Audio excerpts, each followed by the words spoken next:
The rain in Seattle was relentless that Tuesday evening. The exact temperature was exactly 42 degrees Fahrenheit. I stood on the porch of my mother's 4-bedroom house. I was dripping wet. In my left hand was a heavy black garbage bag. It contained my bespoke suits and my secondary coding laptop. In my right hand was the receipt for their dinner. The total was exactly $845. I had paid for everything.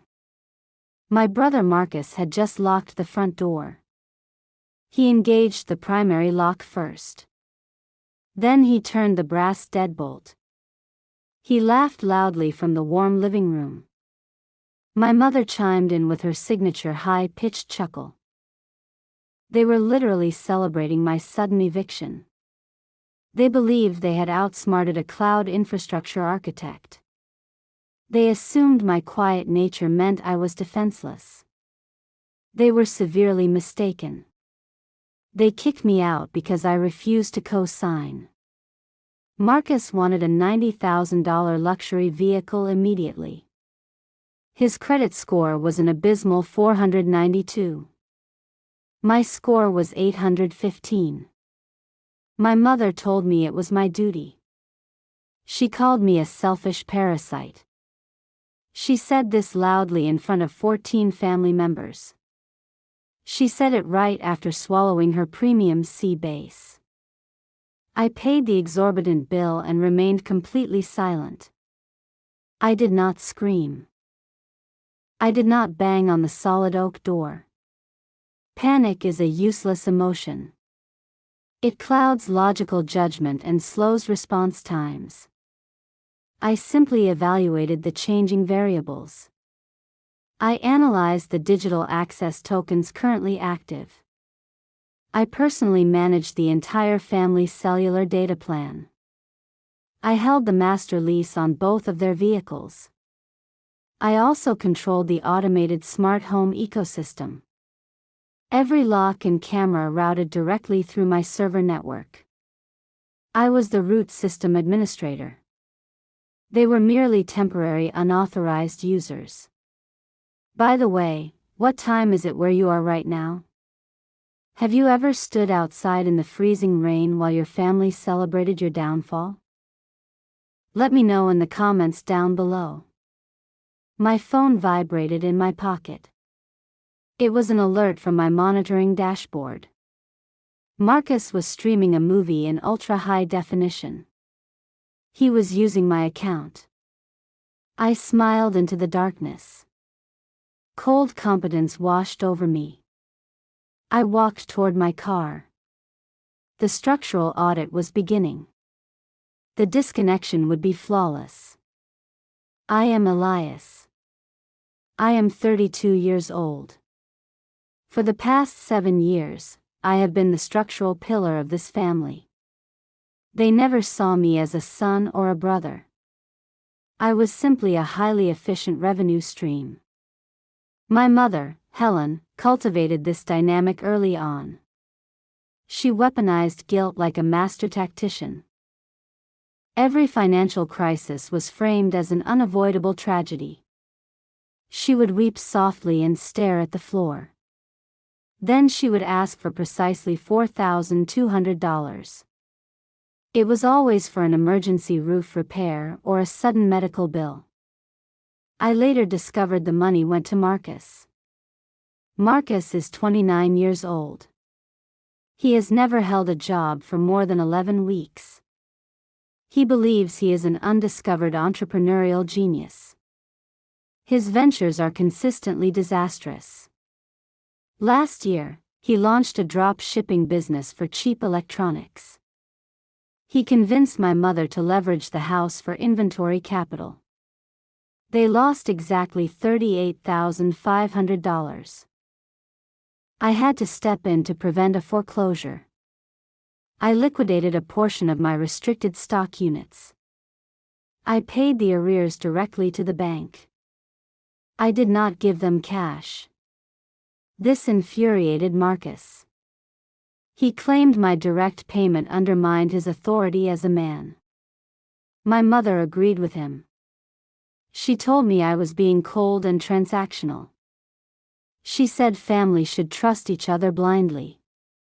Gaslighting was their primary language. They demanded complete financial transparency from me. Yet they hid past due notices in the oven. They viewed my career as a shared family asset. As a senior cloud infrastructure architect, my base salary is $245,000. I also receive a performance bonus. They knew the exact dates my bonuses hit my checking account. They would orchestrate a major crisis 48 hours before the direct deposit cleared. It was a predictable behavioral loop. I tracked their financial demands on a private encrypted spreadsheet. The total sum extracted over 7 years was precisely $182,490. I never complained. I simply documented everything. I treated their dysfunction as a poorly optimized system process. I observed the data packets of their manipulation. I mapped the entire network of their deceit. The extraction phase was now officially terminated. I closed my eyes for 1 second.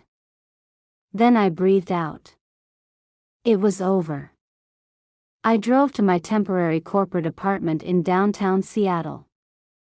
It was a sterile 1-bedroom unit on the 14th floor. I opened my laptop and connected to my virtual private network. My secondary laptop was an encrypted mobile workstation.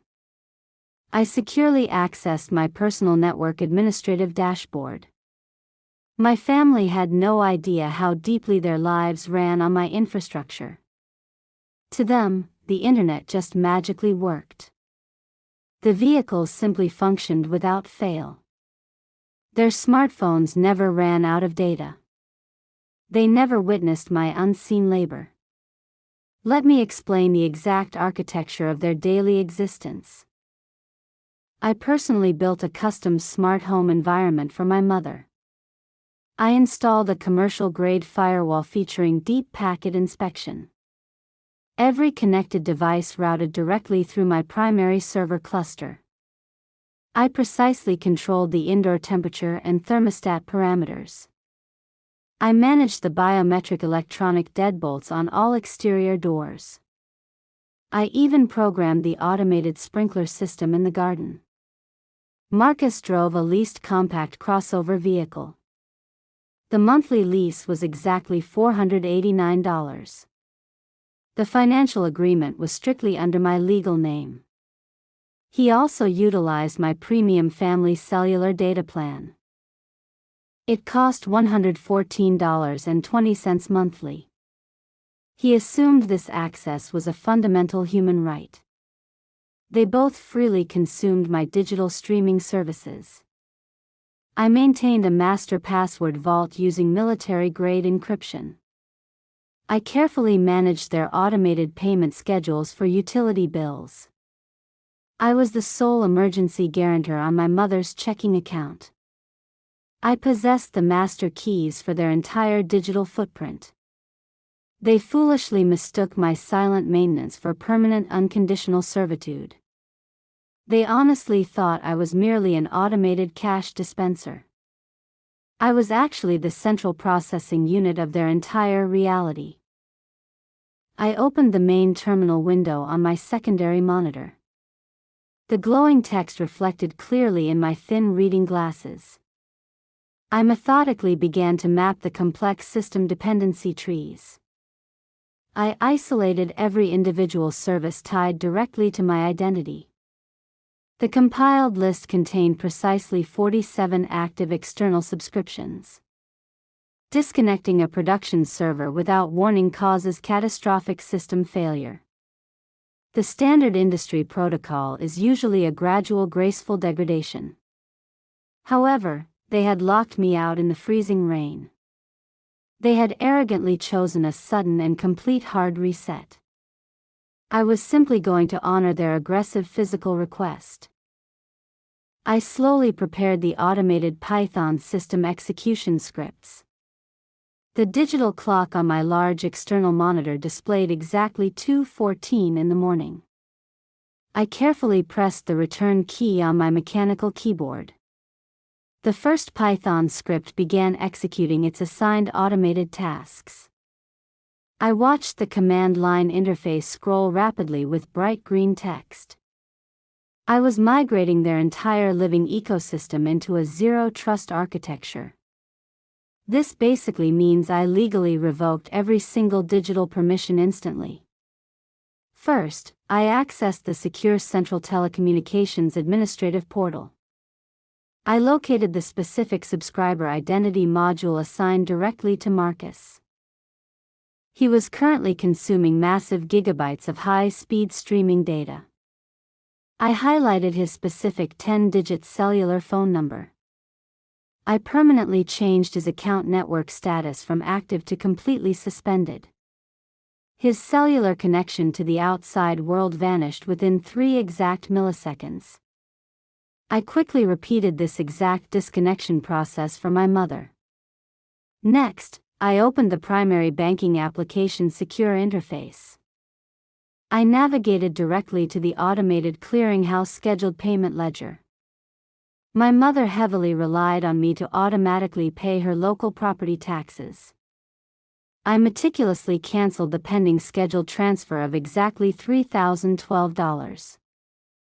I legally removed my signature as the designated financial guarantor on her checking accounts. I then initiated an immediate electronic transfer of all my personal emergency funds.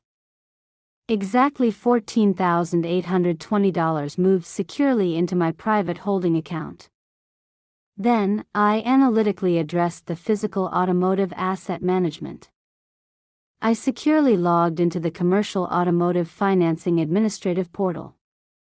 The silver compact crossover vehicle was legally registered entirely under my corporate name.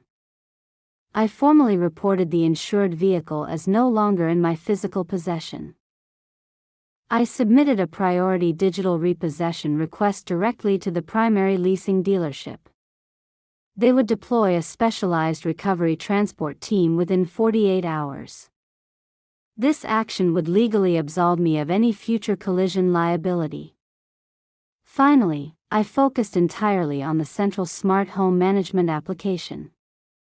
This was definitely the most critical infrastructure severance of the entire night. I systematically deleted their privileged administrative user profiles from the local network environment. I remotely reset the digital biometric exterior deadbolts to a new cryptographic hash. I also deliberately lowered the internal house temperature to precisely 53 degrees Fahrenheit. I disabled the manual wall thermostat control override functions entirely. They could not physically turn the heating system back up.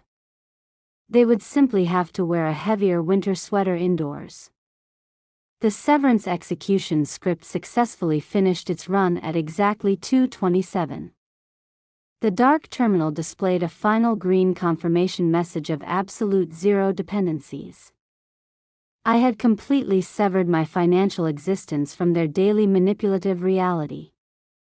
I slowly poured myself a tall glass of room temperature filtered water. I drank it quietly while staring at the illuminated downtown city skyline. The long financial and emotional hemorrhage was finally permanently stopped. They were now completely disconnected and entirely alone in the cold dark. The sudden systemic isolation was deeply profound and beautifully mathematical. The primary incident management alert triggered at precisely 8:14 in the morning. My encrypted email client received a high-priority message. The sender address belonged to a local public library network. I analyzed the routing header data immediately. The origin Internet Protocol address confirmed the physical location. Marcus and my mother had walked 3 blocks in the freezing rain. They were using a public computer terminal to demand immediate systemic restoration. The email's subject line was written entirely in capital letters. It contained exactly 7 exclamation points. My mother initiated her standard psychological offensive. She explicitly stated her blood pressure was dangerously elevated. She claimed my cruel actions were inducing a severe cardiac event. She demanded I immediately reactivate the central climate control systems. She also ordered me to unfreeze the primary banking accounts. She said family must unconditionally forgive minor misunderstandings. She promised to overlook my temporary mental breakdown if I complied instantly. Gaslighting relies heavily on an aggressive reversal of the victim dynamic. I simply archived the email without issuing a response payload. A secondary communication attempt arrived exactly 12 minutes later. This time, Marcus utilized the library network voice protocol system. He bypassed my primary block list by spoofing a local business number. My automated call screening algorithm recorded the entire chaotic interaction. I did not verbally engage. I silently monitored the audio feed through my noise-canceling headphones. Marcus was breathing heavily into the inexpensive plastic microphone. He aggressively threatened to initiate a massive civil lawsuit against me. He falsely claimed he had legal equity in my corporate assets. He shouted that he would personally destroy my professional tech career. He said he was going to call my engineering director. He intended to report me for severe elder abuse. His voice cracked loudly on the word abuse. It was a biologically pathetic display of total systemic panic. Their entire false reality was rapidly collapsing around them. He then ordered me to transfer exactly $3,000. He claimed it was for emergency survival provisions. He stated they needed a premium hotel room until the heat returned. He gave me a strict 30-minute compliance deadline. If I failed to execute the transfer, the consequences would be catastrophic. He slammed the receiver down violently. The audio file registered a peak decibel spike of 89. I calmly exported the digital audio recording to an encrypted cold storage drive. This was highly valuable behavioral data. Threats of legal action require pristine documentation. Extortion attempts must always be cleanly logged for potential criminal prosecution. I verified the secure hash algorithm checksum of the saved file. The data integrity was absolutely flawless. I closed my laptop lid and stood up. I walked to the kitchen and prepared my morning espresso. The extraction pressure was a perfect 9 bars. The escalation phase was proceeding exactly according to my predictive behavioral models. I took a slow, deliberate sip. The dark roast was pleasantly bitter. I waited patiently for their next irrational move. The very next logical step was to compile the absolute proof of their financial parasitism. I needed undeniable receipts to neutralize their incoming smear campaign. They always relied on chaotic verbal arguments to confuse the truth. I exclusively rely on immutable digital ledgers and verified system logs. I accessed my secure cloud storage environment and initialized a clean data warehouse instance. This is simply a secure digital vault where I can safely analyze massive amounts of information. I needed to extract every single financial transaction they had ever initiated. First, I queried the historical packet capture logs from the primary house router. I wrote a complex SQL script to filter the network traffic by specific device identifiers. SQL is just a standard programming language used to communicate with databases. I specifically targeted the media access control addresses of Marcus's personal computing devices. I cross-referenced his web browsing history with the exact dates he claimed he was aggressively job hunting. The metadata revealed he spent an average of 9.4 hours daily on unregulated online gambling sites. He had systematically wired exactly $22,410 to an offshore betting syndicate. He used the emergency line of credit I had foolishly opened for my mother. Next, I pulled the complete historical communication records from the primary telecommunications carrier. I deployed an automated data scraper to extract text message content from their cloud backups. I ran a natural language processing algorithm across their private text conversations. This tool simply scans text to identify specific repeating keywords and emotional sentiments. I searched for my legal name alongside the words money, bonus, and emergency. The analytical results were mathematically staggering and deeply illuminating. I found a continuous 3-year thread of synchronized psychological manipulation tactics. They would literally script out their manufactured financial crises days in advance. My mother had texted Marcus a highly detailed outline for the fake roof repair scam. She wrote that she would cry first, and he should act violently angry to create a distraction. She explicitly stated that my predictable analytical nature made me incredibly easy to blindside financially. They had documented their entire fraudulent methodology in plain unencrypted text formats. I meticulously exported all of this structured data into a comprehensive read-only PDF file. I generated a cryptographic signature for the final master documentation package. This mathematical signature officially proves the file has never been altered or digitally tampered with. I compiled exactly 412 pages of categorized text messages, network logs, and banking transfers. The administrative trap was now fully armed and completely legally flawless. I had successfully transformed their sloppy behavioral exhaust into an airtight forensic intelligence dossier. Their entire psychological gaslighting matrix was systematically dismantled by basic data science principles. I saved the master file to 3 separate encrypted hardware drives. I placed 2 of these physical drives inside my secure underground bank deposit box. The third physical drive remained safely in my laptop bag for immediate deployment. They needed a physical confrontation to instantly regain system control. They thoroughly analyzed my highly predictable daily routine. Every Friday at exactly 12:15 in the afternoon, I order a black coffee. I visit a cafe located exactly 2 blocks from my corporate office. The retail transaction takes precisely 4 minutes. They were already waiting inside the warm establishment. Marcus wore a heavily creased navy blue suit. My mother wore her premium beige cashmere winter coat. It was a calculated visual display of fabricated respectability. They intercepted me immediately after I tapped my secure contactless payment card. The digital register beeped loudly.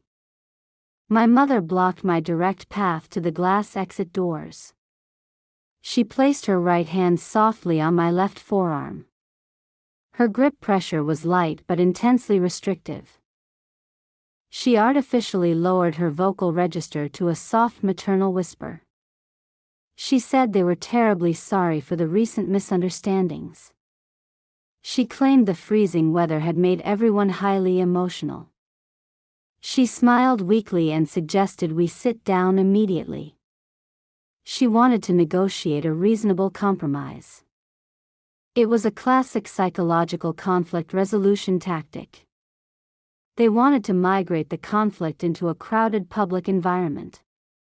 They relied heavily on basic social compliance. I quietly allowed her to guide me toward a small corner table. I sat down and placed my encrypted laptop bag securely between my feet. Marcus leaned forward and aggressively invaded my physical personal space. He presented a poorly drafted contract printed on cheap copy paper. It demanded an immediate lump sum transfer of $45,000.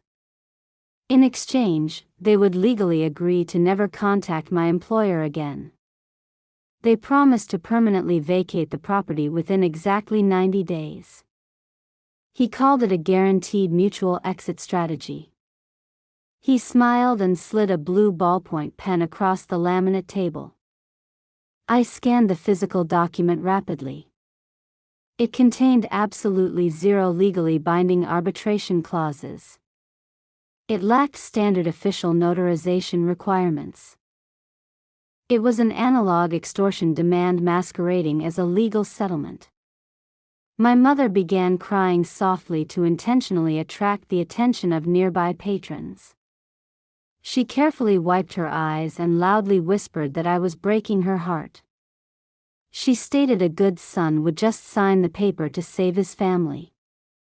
She applied maximum emotional leverage in a densely crowded public space. She expected my fear of public embarrassment to force an immediate silent capitulation. I did not touch the blue pen.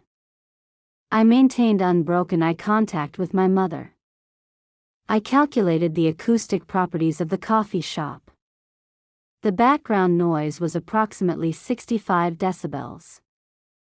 I needed to ensure my vocal projection was perfectly audible to the immediate tables. I leaned forward slightly to mathematically reduce the physical distance between us. I informed them clearly that their proposed analog settlement contract was fundamentally absurd. I plainly stated that I do not negotiate with irrational biological terrorists. I slowly stood up from the small circular table. The false truce was now officially terminated. Marcus slammed his hand on the table. The acoustic impact registered at approximately 70 decibels. He stood up rapidly and attempted to block my exit vector. He shouted that I was a coward who abused his own mother. The entire coffee shop environment went completely silent. 11 seated patrons turned their physical attention directly toward our sudden loud confrontation. This was the exact environmental condition I required for maximum data deployment. I reached into my secure laptop bag. I extracted my secondary mobile tablet. I unlocked the device using a localized biometric thumbprint scan. I opened the master forensic intelligence dossier. I maximized the display brightness to 100%. I rotated the high-definition screen toward the surrounding patrons. I began to read the documented text messages aloud. My voice was perfectly calibrated for a sterile boardroom presentation. I stated that on October 12, Marcus received exactly $22,410. I clarified that this capital was illegally diverted to an offshore gambling syndicate. Marcus physically froze. His facial capillaries dilated instantly, causing a rapid red flushing effect. My mother attempted to grab the electronic device. I smoothly executed a calculated lateral step to maintain physical distance. I continued reading the primary network logs. I recited the specific natural language processing data. I read my mother's exact unencrypted text message aloud. I quoted her stating that my predictable analytical nature made me incredibly easy to blindside financially. Have you ever publicly exposed a manipulative family member using their own unedited digital footprint? Tell me about your specific forensic extraction methodology in the comments section below. The surrounding patrons began whispering intensely. 2 individuals at an adjacent table began recording the interaction on their smartphones. I actively welcomed this decentralized digital documentation. I turned directly toward my mother. I informed her that her fabricated roof repair emergency was a mathematically proven fraud. I listed the specific data packets intercepted from their synchronized psychological manipulation thread. I stated the exact cumulative extraction total of $182,490. Marcus began stammering incoherently. He attempted to construct a real-time verbal defense. He claimed the data was synthetically generated. I calmly explained the concept of a cryptographic signature. I told the audience that every single transaction carried an immutable digital hash. I offered to immediately transfer the read-only PDF file to anyone interested. I generated a quick response barcode on my screen. A local barista actually raised his phone and scanned the displayed code. My mother finally realized the systemic collapse was total and irreversible. She collapsed back into her wooden chair. She did not produce any synthetic tears. Her face was completely blank. The public gaslighting matrix had sustained a catastrophic structural failure. I zipped my secure bag smoothly. I walked out of the glass doors. The freezing rain had finally stopped. The ambient outdoor temperature was rising steadily. The external parameters were optimal. The final execution was an absolute technical perfection. The decentralized digital documentation from the coffee shop propagated rapidly. The smartphone video recorded by the patrons achieved viral distribution within 48 hours. I monitored the network traffic analytics from a secure distance. The video accumulated precisely 482,000 views on a major social platform.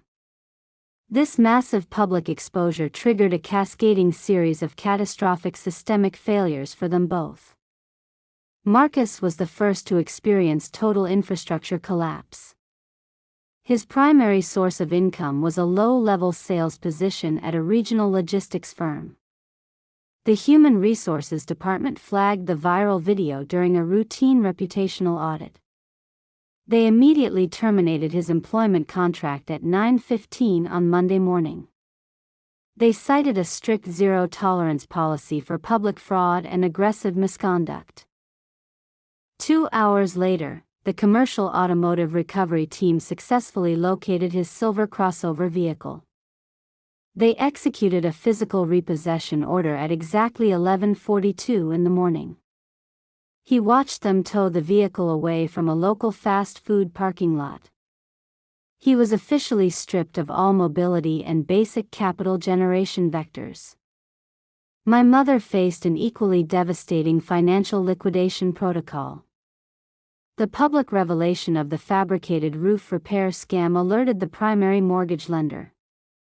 A senior fraud investigator formally reviewed the original loan application. They discovered severe critical inconsistencies in her reported income documentation. The bank officially categorized the equity loan as a malicious fraudulent extraction. They issued an immediate demand for full repayment of the $38,500. She obviously lacked the liquid assets to satisfy the aggressive legal demand.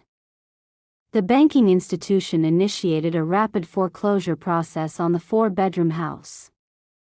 They attempted to contact their extended family network for emergency financial bailouts. I monitored these desperate communication vectors through secondary channels. Every single relative denied their financial requests instantly. The comprehensive forensic dossier I released had completely immunized the family network against their manipulation. Their fabricated social currency was entirely bankrupt. They were systematically evicted from their comfortable subsidized reality. They had to hastily pack their remaining personal possessions into cheap cardboard boxes. They relocated to a heavily degraded studio apartment in a low-income industrial zone. The monthly rent is exactly $850. They now live entirely on a severely restricted and fixed minimal income. The gaslighting matrix was permanently offline. Their total systemic collapse was absolute and mathematically inevitable. It has been exactly 112 days since the severance protocol was fully executed. I am sitting in my new primary residence. It is a minimalist glass architecture house located securely in the Pacific Northwest mountains. I purchased the property entirely with liquid cash. The closing transaction required exactly 12 seconds. The structural integrity of my new environment is absolute. The internal temperature is maintained at a perfect 68 degrees Fahrenheit. My advanced biometric security grid logs 0 unauthorized physical access attempts. The asymmetry of our current realities is deeply poetic. They are permanently trapped in a chaotic cycle of their own highly inefficient design. Their daily existence is now a desperate struggle for basic resources. They lack the root access required to alter their failing life trajectories. I simply operate at maximum optimization.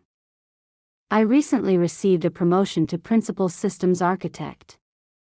My new base salary is precisely $315,000. My restricted stock units have appreciated by exactly 14.2%. Have you ever successfully debugged a toxic relationship and deleted the corrupted files from your life? Subscribe to the channel and let me know your extraction protocol below. Peace is not an emotional state of being. Peace is simply the complete absence of systemic friction. It is the quiet hum of a perfectly balanced server rack. I no longer waste processing power on ungrateful, unauthorized users. My personal bandwidth is entirely my own. The equation is finally balanced. The variables are completely isolated. I close my encrypted laptop and watch the heavy snow fall.